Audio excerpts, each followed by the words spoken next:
Good day, folks, and welcome to the Anorak Review Show with your host, the Anorak. Last year, I looked at 2 Led Zeppelin albums so far, but today should be an interesting subject. For you see, this is a solo album from its lead singer, Robert Plant, made and released sometime soon after the disbandment. Most people would likely be more familiar with his second album, The Principle of Moments, from 1983, and the lead single from it, Big Log. While I do intend to cover that next year, hopefully for its 40th anniversary, but for now, I wish to delve into his debut album from 1982. I couldn't find a whole lot of general info and history regarding this album, so let's just jump straight to business and jump into Robert Plant's 1982 debut solo album, Pictures at 11. The title itself was a phrase that originated from America, specifically its American news broadcasting, where they'd announce a breaking news report at about 11 p.m. late at night. The cover itself is simple and minimalistic, definitely similar to something Hypnosis would make. Good old, or rather good young, Bobby Plant casually leaning against a wall and kind of smoking a cigarette between a fire hose and a portrait of himself that happens to be on fire. I guess the breaking news is that this picture has caught fire and Robert Plant is right next to it and in potential danger. Although it's likely he might have caught it himself, considering that lighting he has there. Plus, there's a fire hose, so you should be safe. But anyways, let's get into the music itself, shall we? We begin the album with Burning Down One Side. A very fitting title, again, considering the cover art of this album. And right off the get-go, listening to this already feels somewhat different, stylistically at least, from the Led Zeppelin albums of years prior, eschewing most of the old 70s hard bluesy folk rock in favour of a more 80s arena rock style. Not necessarily a bad change though. Solo albums from a particular band member can and should sound different in some way to make it stand out on its own and form its own musical identity. Another thing of note is that in this song, and most of the tracks in this album, the drums are done by none other than Phil Collins of Genesis fame. And upon listening to it, one could tell it's him and his style, just from the way his drum rolls in particular, how they sound and all, how they kind of produced. Especially since this album came out soon after Phil Collins' own debut album, Face Value, as well as Genesis albums such as Duke and Abacab, when he was really using his favourite technique, the gated reverb. Lyric-wise, it's your basic man meets woman, man has hots for woman teases and plays with man's heart, man feebly attempts to get woman's attention, that kind of love song. Slipped through the window by the back door, and they'll be going through, or should I say, they'll be going in through the outdoor. Get it? Mostly because they're likely getting arrested for breaking and entering. He then goes on to say that his knees are weak and his head's reeling, consumed by fire in this woman's eyes. Turns out she must have had heat vision and that's why they can't get into a close relationship. While this track may not be as grand or raw as Plant's work in Led Zeppelin, it's still good on its own right and does manage to capture a bit of that rockness while still being its own thing. With some pretty cool guitar solos from another Robbie Blunt, who would also work with the likes of Julian Lennon, Tom Petty, and even Clannad.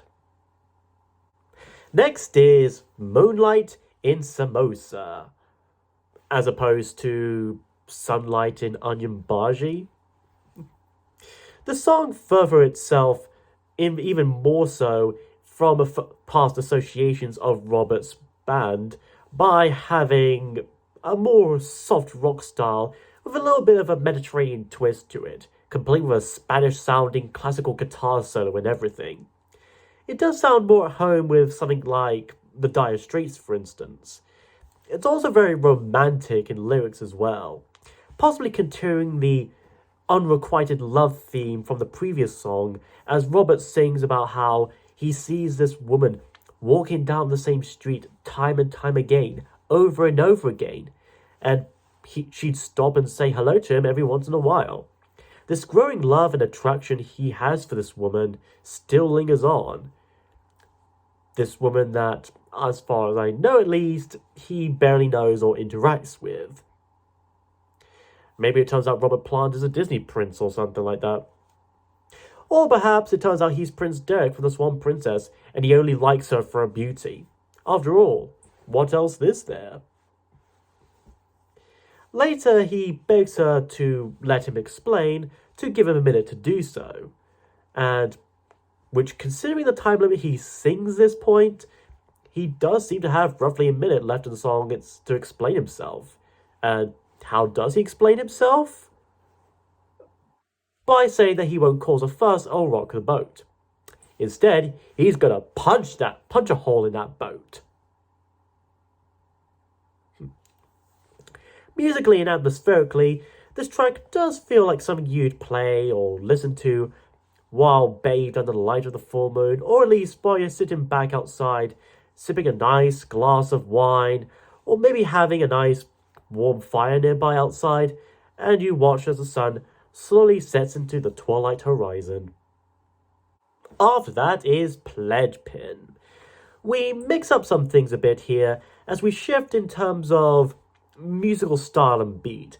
This one is a touch more dancey than the last two, not by a whole lot, but still. He sings, "Watch them go, because one by one they rise to fall with hearts in tow." Usually either because the hearts have broken and or run out of petrol and they're stuck in a highway, or that their license have expired and are being towed off. He also sings that it's just a game, she's only having fun. However, it's not exactly fun for the other players, as it's a game of Monopoly and she keeps cheating her way through it. Made even worse by the fact that she always chooses and takes the car.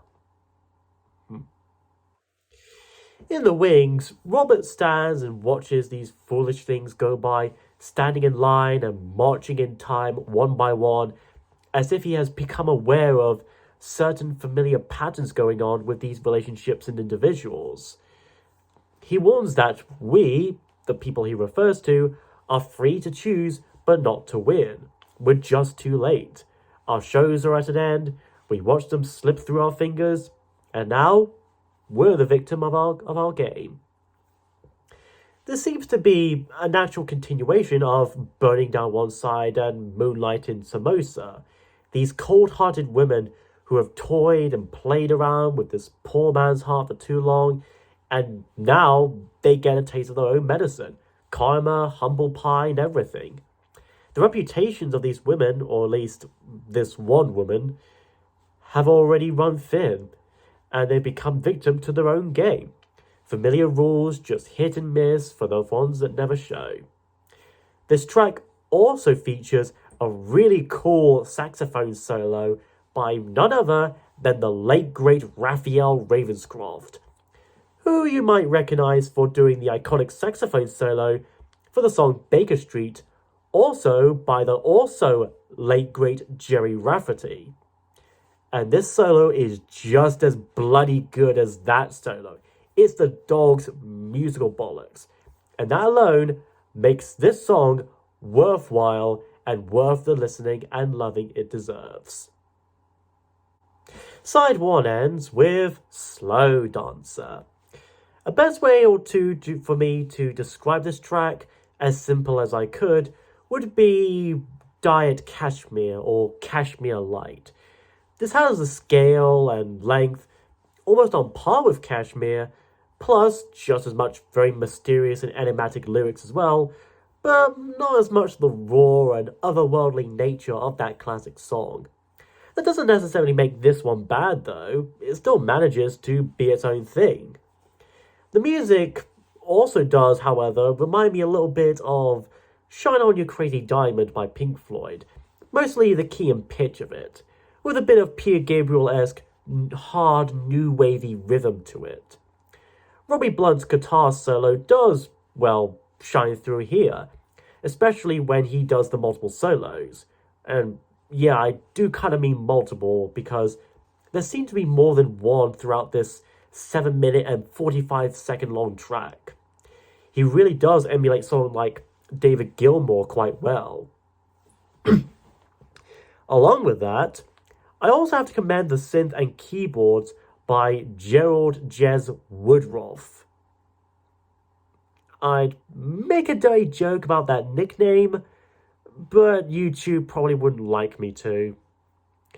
While Gerald's synths are mostly a backing thing behind Plant's vocals and Blunt's guitars, they still do work as a driving force of energy across the duration of this musical piece.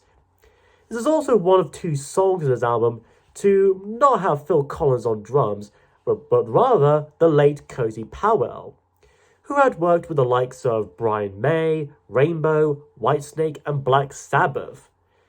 That said, he himself does well at it, and it doesn't matter as much to me that Phil Collins isn't the one behind the drum kits. Perhaps he was busy with his Hello I Must Be Going album that he couldn't do all the drummings for all the songs in this album. No, trust me when I say I will be covering that album sooner or later this year. All that aside, as the title demonstrates, the song may be slow and it may be dancey, but that doesn't necessarily make it bad. It's a very good track in its own right. It's very good and lengthy, and it serves as a good closure to the first half of this album.